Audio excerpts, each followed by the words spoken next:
In Season 1 of The Story of Stuff, we looked at a system that creates way too much stuff and way too little of what we really want. Now we're going to start looking at the stories behind the story of stuff. That's where we'll find ways to turn this situation around. Welcome to Season 2.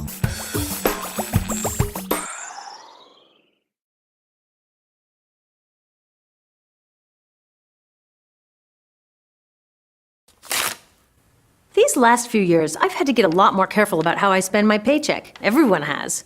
Like I'm eating out less often, holding back on expenses I don't really need, and saving for my kids' college. I'm getting more responsible, taking control of how I spend. But one thing I can't control is that every month a big chunk of my paycheck goes off to our government. It's not the most fun part of my budget, but I believe in paying taxes. Not just because it's the law, but because it's how I invest in the better future that I can't afford to build on my own.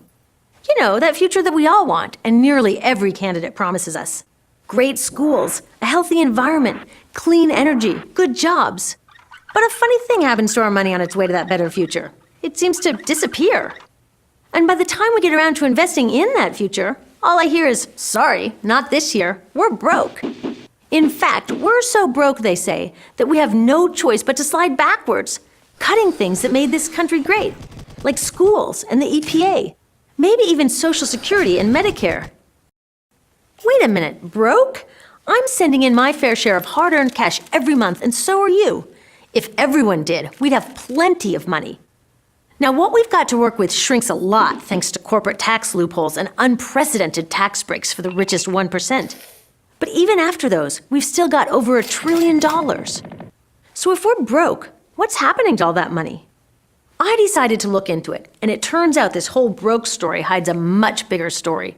A story of some really dumb choices being made for us, choices that actually work against us. The good news is that these are choices, and we can make different ones. So where is all that money going?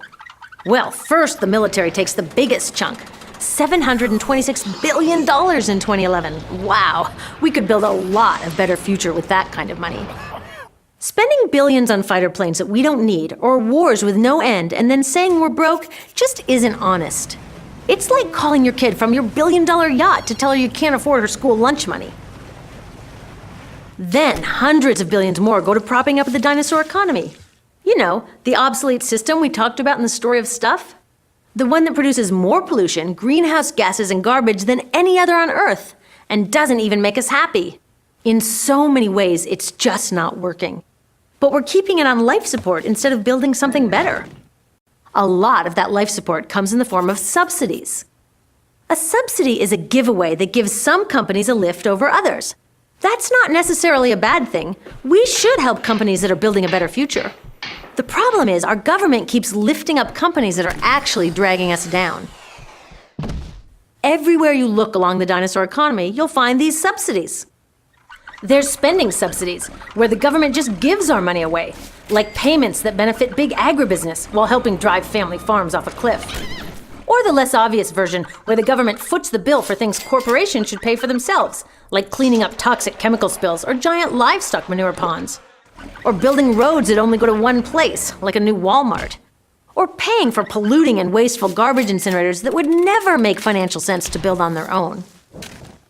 Then there's tax subsidies, which excuse big corporations from contributing their fair share, like the enormous tax breaks granted to oil and gas companies, even in times of record profits. These subsidies amount to billions we should be collecting and putting to good use.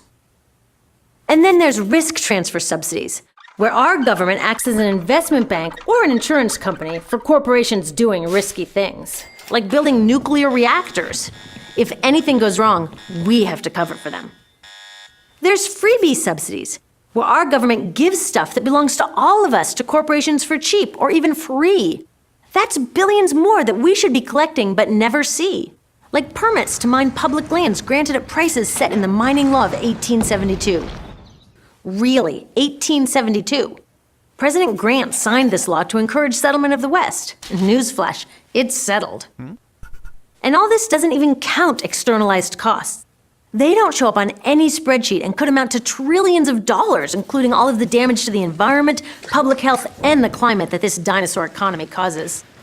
Without laws that make these polluters pay, we all pay with the loss of clean air and water, of increased asthma and cancer. By the time we've handed out all of these subsidies, there isn't even enough money to pay our bills. Forget about building the better future.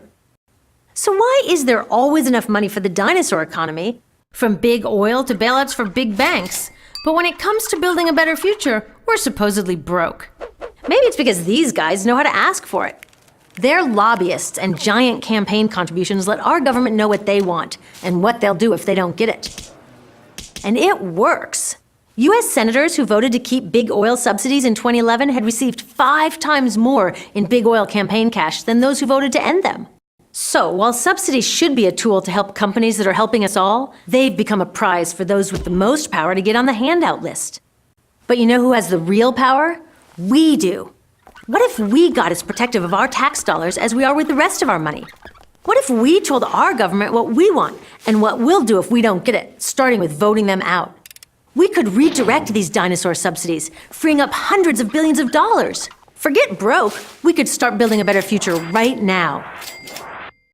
We could begin by reinvesting the $10 billion that we spend on oil and gas subsidies into renewable energy and energy efficiency projects. With just half of that amount, we could provide solar energy to about 2 million households. Then use the rest to retrofit 500,000 homes, creating jobs and saving energy year after year. The average cost of cleaning up a toxic Superfund site is $140 million. Let's make the polluters pay and instead invest our money in developing safer materials so we don't have to worry about spills in the first place. Most chemicals today are made from oil. That's why they're called petrochemicals. Switching just 20% of them to safer bio-based materials would create over 100,000 new jobs. And instead of subsidizing garbage incinerators, let's subsidize real solutions like zero waste. Raising the U.S. recycling rate to 75% would result in 1.5 million new jobs, with less pollution, less waste, and less pressure to harvest and mine new stuff. What's not to like? That would still leave billions of dollars for improving education, the best investment for a healthy economy. With $100 billion, we could increase the number of elementary school teachers by over 40% and give college scholarships to over 6 million students. See, we can rebuild the American dream. We can afford to have a healthy environment, good jobs, and top-notch public education. But not if we continue subsidizing the dinosaur economy. So the next time you have an idea for a better future and someone tells you, "That's nice, but there's no money for that," you tell them we are not broke.